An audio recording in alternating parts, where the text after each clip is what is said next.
सोचा था आने में इस चीज को ज्यादा एफिशिएंटली एक्सप्लेन कर पाएंगे ये लोग, लेकिन ये तो कुछ ज्यादा ही कॉम्प्लिकेटेड कर दिया इन लोगों ने। चलो कोई ना, मैं तुम्हें समझाने का ट्राई करता हूँ कि आखिर कलिंग गेम है क्या और इसकी कॉम्प्लिकेटेड रूल्स क्या है। तो कलिंग गेम बेसिकली एक मास कुडोकू रिचुअल है जिससे किंजाकू ने एक सर्वाइवल बैटल रॉयल के फॉर्म में शेप दिया हुआ है, जिसका यूज करके वो लार्ज अमाउंट में कंसंट्रेटेड कर्ज एनर्जी जनरेट करना चाहता है और इसका यूज करके वो ह्यूमैनिटी एंड तेंगन को मर्ज करेगा, जिससे एक नई प्रकार की प्रजाति पैदा होगी जो कि जुजुत्सु में जाहिर सी बात है माहिर ही होगी। तो बेसिकली वो जुजुत्सु की लिमिट्स को टेस्ट करना चाहता है। इस चीज के लिए वो सालों से प्रिपरेशन करता हुआ है क्योंकि वो एक एंशिएंट सॉर्सरर रह चुका है। लेकिन हाँ, इससे पहले उसने 2 बार भी इस चीज को ट्राई किया था, लेकिन पिछले 6 यूजर और स्टार प्लाज्मा वेसल ने इस प्लान को फ्लॉप कर दिया। इसके बाद उसने अपना फोकस शिफ्ट किया इन दोनों को ट्रैप करने का, जिसमें सबसे पहले उसने पिछले स्टार प्लाज्मा वेसल को तोजी के थ्रू मरवा दिया एंड देन हमारा 6 स्टार यूजर जो कि करंटली गोजो है उसे प्रिजन रेल में ट्रैप करके रखा है। और अब क्योंकि सारे मेन पीसेस बोर्ड से बाहर थे तो उसने इस गेम को एग्जीक्यूट कर दिया, जिसमें अब वो इन सॉर्सरर्स एंड नॉन सॉर्सरर्स को फाइट कराएगा to generate mass amount of cursed energy. Last season हमने देखा था कि उसने माहितो की कर्स टेक्निक और तेंगन के बैरियर का यूज करके उन सारे लोगों के ब्रेन को रिवायर कर दिया था जो लोग कर्स टेक्निक को यूज तो कर सकते थे लेकिन उनका ब्रेन उस तरीके से डेवलप नहीं था। लेकिन अब उस अवेकनिंग के बाद वो सारे लोग भी कर्स टेक्निक्स को यूज कर सकते हैं और उन्हें अवेकन सॉर्सरर्स कहा जाता है। इसके साथ ही किंजाकू ने पास्ट में कई सारे एंशिएंट सॉर्सरर के साथ में पैक्ट बना के रखा था कि वो आगे चल के उन्हें रीइंकार्नेट करेगा और इस समय के दौरान उसने इन सबके वेसल्स को प्रिपेयर करके रखा था बाय फीडिंग देम कर्स ऑब्जेक्ट्स। और जैसे ही समय आया उसने इन सब की सील्स तोड़ दी, जिससे ये सारे एंशिएंट सॉर्सरर्स अब अपने वेसल्स में रीइंकार्नेट हो सकते हैं और इन्हें हम एंशिएंट सॉर्सरर्स बोलेंगे। और भाई काफी ज्यादा पावरफुल है और इन्हीं में से एक है मेगुमी की बहन सुमिकी, जिसे बचाने के लिए ये सारे लोग इस कलिंग गेम में एंटर करेंगे। तेंगन के लास्ट स्टार प्लाज्मा वेसल के डिस्ट्रॉय होने के बाद उसका फोर्स एवोल्यूशन स्टार्ट हो गया, जिसके बाद वो कुछ और बन चुकी थी, मोर लाइक अ कर्स स्पिरिट। और जो तुम और मैं हमारे सामने देख रहे हैं वो बेसिकली एक अपीयरेंस लिया उसने इन सबसे बात करने के लिए। और अगर बात की जाए तो आखिर तेंगन का करंट फॉर्म क्या है, तो बेसिकली ये पूरा टोक्यो ही उसका करंट फॉर्म है जहां तक उसका बैरियर था। तो हाँ, इसी के चलते इससे पहले तेंगन का merger basically star plasma vessel के साथ ही हो सकता था, लेकिन अब क्योंकि वो कर्स स्पिरिट में ट्रांसफॉर्म हो चुकी है तो उसका मर्जर किसी के साथ भी हो सकता है। और इसी चीज का यूज करके किंजाकू पूरी ह्यूमैनिटी को तेंगन के साथ मर्ज करना चाहता है। किंजाकू चाहता तो वो मर्जर अभी भी कर सकता है, लेकिन यहाँ पर एक फेलियर का चांस आ जाता है, जिससे बचने के लिए उसने इस पूरी कर्स एनर्जी वाली टेक्निक का यूज करने का प्लान किया। और इसके लिए उसने पूरे जापान में 10 कॉलोनीज बनाई है थ्रू आउट डिफरेंट प्लेसेस। ये कॉलोनीज बेसिकली एक ब्रिज बना दी जो कि किंजाकू के अकॉर्डिंग ह्यूमैनिटी को इवॉल्व करने में हेल्प करे। और ये पूरा रिचुअल 2 महीने चलने वाला है। तो अब ये तो रहे गेम्स, अब बात करते हैं इसके रूल्स की, जो कि टोटल 8 है, जिसमें सबसे पहले स्टार्ट करेंगे रूल नंबर 1 से, जो कि कहता है कि जिन जिन लोगों को किंजाकू की अवेकनिंग के बाद ये कर्स टेक्निक्स मिली है उन्हें 19 डेज के अंदर इस गेम को ज्वाइन करना ही करना होगा। और अगर नहीं कर पाते तो तुम पे अप्लाई होगा रूल नंबर 2, जिसके अकॉर्डिंग अगर तुमने रूल नंबर 1 को ब्रीच किया तो तुमसे तुम्हारी कर्स टेक्निक फोर्सफुली छीन ली जाएगी। अगर शोको की सरल भाषा में समझाया जाए तो इट लिटरली मींस दैट। तो हाँ, अगर तुम चुने गए हो तो तुम्हारे पास कोई और ऑप्शन है ही नहीं इस गेम को ज्वाइन करने के अलावा। ये सेम रूल अप्लाई होता है मेगुमी की बहन के ऊपर, जिसके पास अब ऑलमोस्ट 10 दिन है क्योंकि 9 डेज हो चुके हैं। तो हाँ, कुल मिला के अब मेगुमी के पास बस 10 ही दिन है जिसमें वो अपनी बहन को इस गेम में ला सके। अब आता है रूल नंबर 3 पे, जो कि कहता है कि कोई भी प्लेयर इस गेम को ज्वाइन कर सकता है bye entering the colony. That means अगर तुम किसी भी कॉलोनी में एंटर करते हो तो तुम्हारा डिक्लेयर्ड पार्टिसिपेशन माना जाएगा और इसके बाद तुम बाहर निकल ही नहीं सकते। और रही बात जो लोग कॉलोनी बनने से पहले ही यहाँ पे फंसे हुए थे तो उनके पास एक चांस रहेगा एग्जिट करने के लिए, लेकिन अगर बाय चांस तुम उस चांस को भी मिस कर जाते हो तो भाई तुम्हारे पास कोई और ऑप्शन है ही नहीं इस गेम को खेलने के अलावा। तो अब तुम्हारे मन में सवाल आ रहा होगा कि अगर यहाँ से बाहर निकलने का कोई रास्ता ही नहीं है तो आखिर ये लोग बाहर कैसे निकलेंगे। तो यहाँ पे यूज किया जाएगा रूल नंबर 6 को। तो यहाँ पे रूल नंबर 6 कहता है कि प्लेयर्स 100 पॉइंट्स का यूज करके गेम मास्टर को गेम में एक नया रूल ऐड करने को कह सकते हैं। अब ये पॉइंट्स कहाँ से आएंगे, तो यहाँ पे अप्लाई होता है रूल नंबर 4, जो कि कहता है कि प्लेयर्स को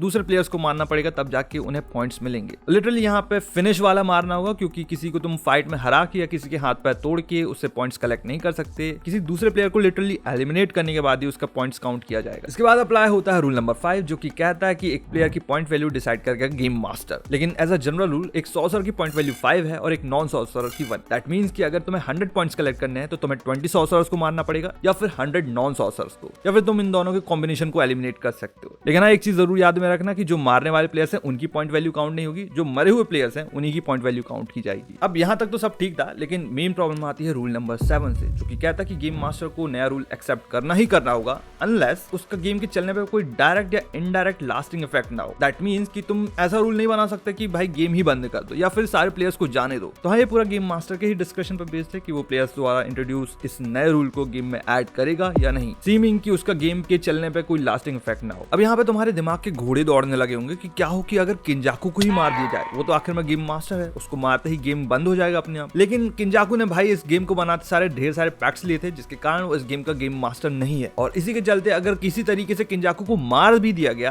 तो तब भी गेम बंद नहीं होगा। उसने इस गेम को बनाया है इस तरीके से कि वो अपने रूल्स के बेसिस पे as a perpetual machine work करता रहे। तो कुल मिला के अगर कहा जाए तो yes, it is an automatic XP form designed by किंजाकू। क्योंकि रूल नंबर 8 के अकॉर्डिंग अगर 19 डेज के बाद भी तुम्हारे स्कोर सेम ही रहते हैं जैसे 19 डेज पहले थे, तो तुमसे तुम्हारी कर्स टेक्निक फोर्सफुली छीन ली जाएगी। और ये रूल सब पे अप्लाई होता है जिन जो लोगों ने कलिंग गेम में पार्ट लिया है, including the ancient sorcerers, modern sorcerers and awaken sorcerers. तो हाँ, जुजुत्सु आए के जितने भी कर्स टेक्निक यूजर हैं जो कि इस गेम में पार्ट लेंगे, वो इस रूल के कारण डेंजर में आ जाते हैं। इस चीज के कारण एक चीज और भी क्लियर हो जाती है, अगर तुम्हें कलिंग गेम में तुम्हारे सामने कोई ओपोनेंट देखने मिलता है तो समझ लो कि भाई वो तुम्हें मार नहीं आया, इसके अलावा उसका और कोई उद्देश्य है ही नहीं। Basically it is the survival of the fittest. और अगर वो इस गेम में आया तो जाहिर सी बात है वो उन सारे रूल्स को पढ़ के आया हुआ है। बाकी फिलहाल के लिए तो यही मेन रूल्स है जिनको आगे चल के एक्सप्लॉइट किया जाएगा। और रही बात गेम मास्टर की, तो ये गेम खुद है। इस गेम को एडमिनिस्टर कर रहा है एक शिकिकामी कॉल्ड कोगाने, जो कि प्लेयर्स को game related rules and updates देता रहता है और प्लेयर्स इससे सवाल भी कर सकते हैं। बेसिकली चैटबॉट टाइप का है जो कि हमें कुछ गेम्स में देखने मिलता है। बाकी फिलहाल के लिए तो यही थे रूल्स और यही था पूरा गेम। हाँ, अगर इसके अलावा भी तुम्हारे मन में कोई डाउट्स हैं तो भाई पूरा कमेंट सेक्शन खुला हुआ है, वहीं आके बात करते हैं। ये वीडियो पसंद आ गई हो तो ड्रॉप अ लाइक एंड